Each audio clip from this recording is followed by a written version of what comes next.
We could do with a few superheroes, couldn't we, in our real lives? Because in the last couple of hours, it's been announced that inflation has hit 10.1% as the cost of living crisis hits our shopping bills continually.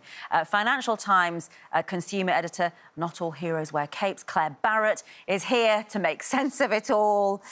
What does it mean?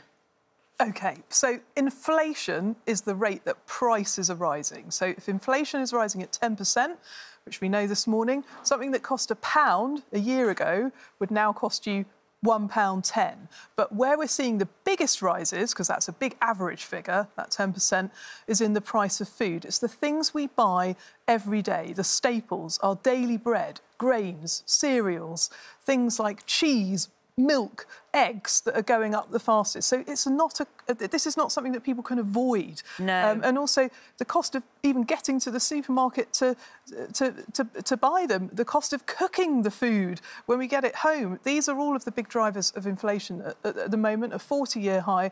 And obviously ahead of Christmas, the fact that prices are still rising at a rate of knots is very worrying for people, especially those who are on fixed incomes, like people who receive benefits and people who are on the state pension.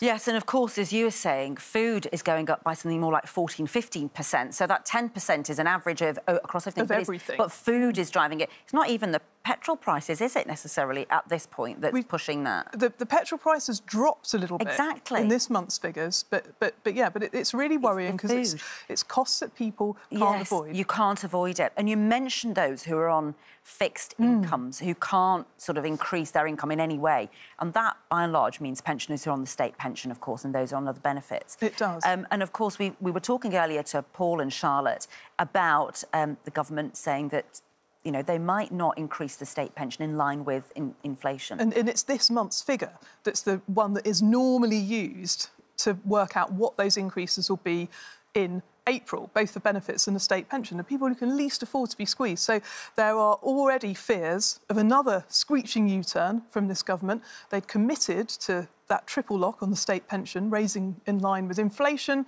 with wage growth, or 2.5%, whichever is higher.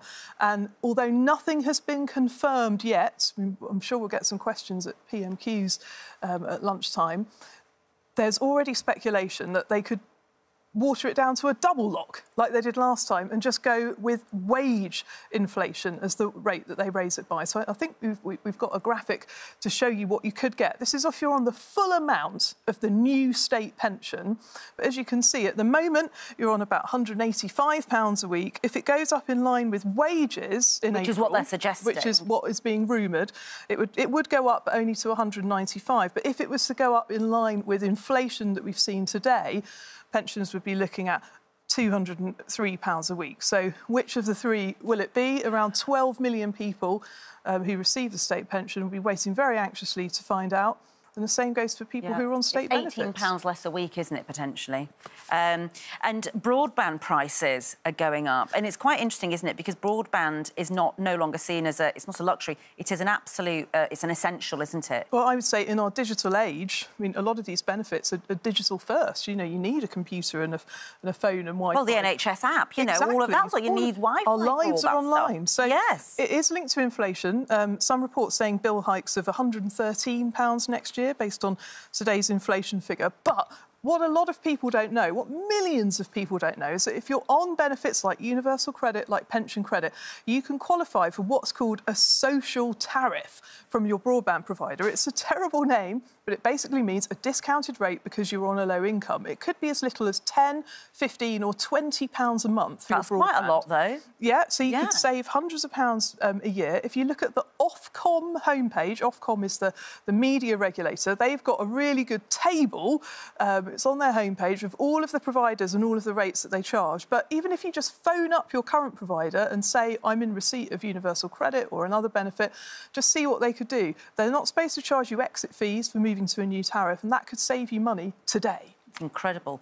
And what about energy bills, of course? Because we've had a U-turn on the government that the support that was going to be there for 2 years is now will only be there until April. And then after that, we don't know what Jeremy Hunt, or whoever the Chancellor will be, will do. No, well, let's start with what we do know. We're still going to get that £66 a month that everyone gets as a subsidy on their bills. It's not going to affect the grants that people have already been given. Yeah. But It'll get us through winter. It will get us through the winter, but then in April, this guarantee of the price cap that's not a cap, £2,500 bills for the average household, that is going to thaw. Only the most vulnerable will be protected. That's all the detail we have. The Treasury's doing a review at the moment into who counts as the most vulnerable. If it's people on benefits, that's around 8 million people on universal credit. Will it be more than that? Certainly. People on average wages, people who are both in work, couples, families. Absolutely. They're all saying we can't afford this exposure to bills. It looks like, based on current forecasts, that the average bill by April, if we're not protected, would be around £4,000 a year. So that could add £100, £125 a month to bills. So really, really worrying. We'll have to wait to see what the Treasury is going to come up with, and wait to see what they're going to come up with on benefits. So it's a wait and see. Don't worry about the winter. Well, obviously we're worried about it, but in terms of that money isn't disappearing, but it's April we've got to keep an eye on. But there is some good news for those who have savings. OK, so if you have got savings, saving rates are increasing at a rate of knots at the moment because we're expecting another rise from the Bank of England. Around £268 billion worth of cash is stuck in accounts paying no interest at all. But it's not surprising because people haven't been able to get a great rate on their savings for such a long time. But basic easy access accounts, you can get around 2.5% on those now. One of the top payers is Synergy Bank. If you're an existing customer of Barclays, you can get 5% interest on its new rainy day saver account. You can put up to £5,000 in there if you've got that. That's easy access. Other banks, NatWest, Lloyds, they'll give you 5% interest on a regular saver. It's like a monthly savings product where you commit to save a certain amount. Or even easier money, if you switch your bank account, you can get up to £200 cash. Nationwide, £200 if you switch. First Direct, £175, and Lloyds, £150. So some of those deals run out soon. Yeah, so it's worth spending a little bit of time just looking into all of the sort of products out there for savings at the moment. Everything we can. Absolutely, and read everything that you write is my advice to everybody. Thank you so much, Claire, for coming in this morning and talking to us about that, giving us a little bit of hope at the end there.